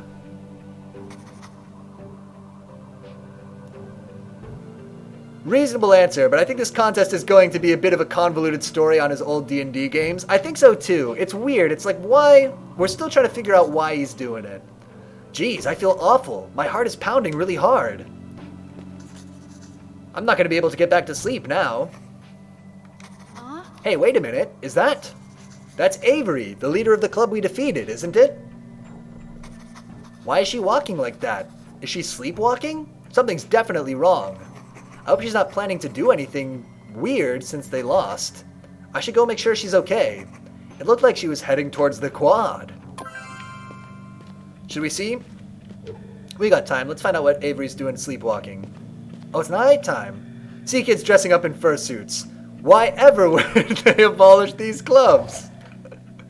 What a strange thing to not want these teenagers to do this on school grounds. Oh hey, that's the other kid from that club. Oh no! Did they lure me into an ambush? It doesn't look like an ambush. Hey, you're Duncan, right? From the Animal Identification Club? I sort of remember you from when we absolutely pwned you at the snowball fight earlier. I just saw your friend Avery walk by here a little bit ago. Sorry about today. I hope you're both doing okay. You saw Avery? Oh, thank goodness. We were supposed to hang out tonight, but they never showed. I was really starting to get worried. Avery is never late. Which way did they go? I was just going to ask you that. They? Seems like they were acting kind of weird, like they were sleepwalking or something. What? That sounds dangerous. Hey dude, it's me, the person who kicked your ass. What an introduction. We've had that moment a few times now. Of just like going up to people from the clubs we beat and being like, hey, so what's going on? Remember 10 minutes ago when we absolutely trashed you and now your club is being dissolved? Pretty funny, huh? What should we do? Will you help me find them? Okay, well, I saw Avery heading in this direction, so I guess let's check the annex. There isn't any reason for me to go here right now. Wait, what's the annex? Is this the annex? The ice skating rink is the annex? Wait a minute. The tape around the sinkhole is broken. Are people actually going in the scary hole? The sinkhole is really scary in the dark. I hope Avery didn't fall somehow. Don't worry, if they hurt us, we have the school mafia on our side. True, that's the true meaning of this. It was all about the D&D mafia members we made along the way. I've done this IRL. I got knocked on the wall by 3 different dudes. Ugh. Snow leopards are pretty graceful. I gotta say, a sinkhole with ice around it is basically the most, lawsuity thing I could possibly think of. And they just have like a piece of tape around it? Not sufficient. But maybe not if they're sleepwalking? Oh no, what if something happened to Avery? We have to go in and check. What? Climb into the sinkhole? It's the middle of the night. We could call what if they have a broken ankle or something? What if they hit their head and got a concussion? Alright. We can climb down very slowly to make sure Avery's okay. Ouch, I feel a bit scared to look at it. I would not want to get close. Yeah, don't do that. If you're worried somebody fell in a hole that's an ice hole, don't be like, oh, well, I'll just also creep up to the edge of the ice hole and take a look. 2 question mark? What's in the ice hole? Don't get in holes in the dark. Just generally a good rule. It's pitch black in here. Maybe coming here without a flashlight wasn't the smartest idea. You think? Well, now you're in the hole, so... Oh my god! Avery's not here, let's get out of here! Well, that was spooky. What the heck? What was that? Am I still dreaming? If you are, then so am I. What should we do? I'm going back to my dorm. No way I'm going down there again unless it's in broad daylight with a bunch of friends. But do get in dark holes. If it's otherwise light outside. Yeah, maybe you're right. We should come back tomorrow. Dark souls, more like dark holes. I bet Avery wandered somewhere else. Snow leopards are careful even in their sleep. Alright, I guess I'll let you know if I find anything else about Avery. Identity crisis is the achievement unlocked with a magnifying glass on a cat. Save your game? Save! Oh, I'll tell you what. Perfect place to save it, and we're right at time too. Get in holes that are inherently dark despite the local light level. Oh, we gotta see this. There's no way you can defeat the entire football team. Oh, they're gonna get crushed by the student council? I actually want to see this. This is like setting up how epic the fight with the student council is gonna be. They have swords! Why do they have swords? Alright everyone, attack! They all get cut in half. She killed those kids! The student council. The tactics club is next, yes? They shouldn't be a problem. Lamau, they just got disappeared. I think they got killed with a sword. We must not become overconfident. The school needs us to protect it. We cannot lose. Piotr Bizzle, we got swords that first game. I swear it was more than snowballs. Yeah, like somehow we do the snowball equivalent of like shooting people with an arrow, or shooting people with an arrow, that makes sense. But like hitting people with chain lightning, can't imagine what that is. It's through there. See where the tape is broken? Where is everybody? Shouldn't there be some stooge calling this place a health hazard by now? Astute! The campus does appear to be mysteriously empty. Baphomet.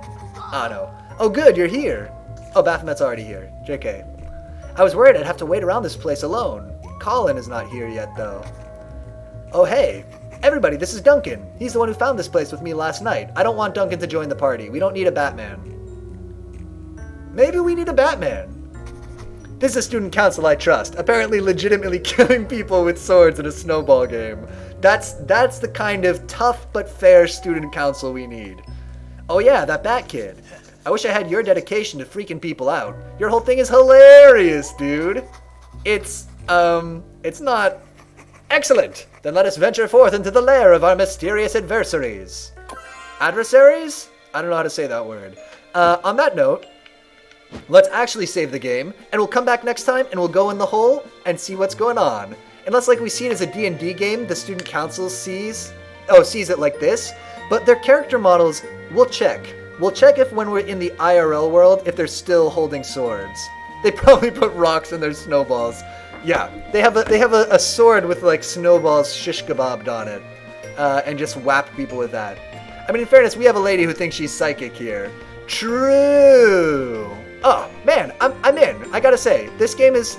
I gotta be honest. After the last time, I was starting to drift out of the story a little bit. They pulled me right back in. I'm into it. Yeah, we'll be back tomorrow, and we'll find out what's going on in this spooky ice hole. But for now, let's go to the calendar real quick to wrap up. Boom. This has been Cool People Tuesday. We'll be back tomorrow. Oh, so we played some Wintermoor Tactics Club today. I was wrong. We're actually not going to play it tomorrow. First impressions, it was weird, but the cringe is warm. It's kind of wholesome. Yeah, it's very earnest, and I think that's where the cringiness comes from. Yeah. In any case, if you want to see more Wintermoor Tactics Club, we'll be back playing more of that on Thursday. However, tomorrow is going to be New Game Wednesday, so we're going to be trying a new game we've never played before. It'll be Overload, which we talked a little bit about on stream. That's a game about flying around, being in a kind of a first-person shooter, but moving through, 3D space a lot, being a little spaceship. I don't know. It's an homage to the game Descent, apparently. Looked pretty good. We'll check it out. Maybe it'll make me throw up. In any case, that'll be from 8 to 10 Eastern Standard Time. Again, we'll be back tomorrow from 8 to 10 with Overload, and then on Thursday back with Winter Tactics Club. It's almost so bad it's good, but some of it is definitely intentional and has charm. I agree. Some things really don't work for me, like when they, like the Hanya plotline where they, like, tried to tell her that she's too bossy by playing a D&D campaign where her character was really bossy. Like, that didn't seem like something that would work in real life. But then other times, I do like the characters. I like Batu. I like Hanya's character overall. I like little things like that she really was very welcoming to Baphomet and, like, wanted to bring her into the club.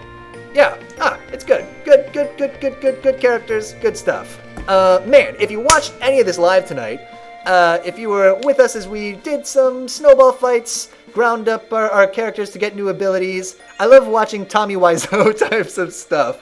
We gotta find some really derpy adventure games or something to play sometime. I would love to do something like that too. Although I don't think this quite falls in that category. Play the Mystery of the Druids! Yeek! Man, if you watch this live tonight, thanks so much for watching live. Trying to get back on track. And if you watch this as a recording or on YouTube, thanks so much for watching that way too. Yik is literally unironic Titan cringe. I'll take a look. I'll look it up. However you watched, thanks so much for watching. And man, oh man, until next time, I will see you later.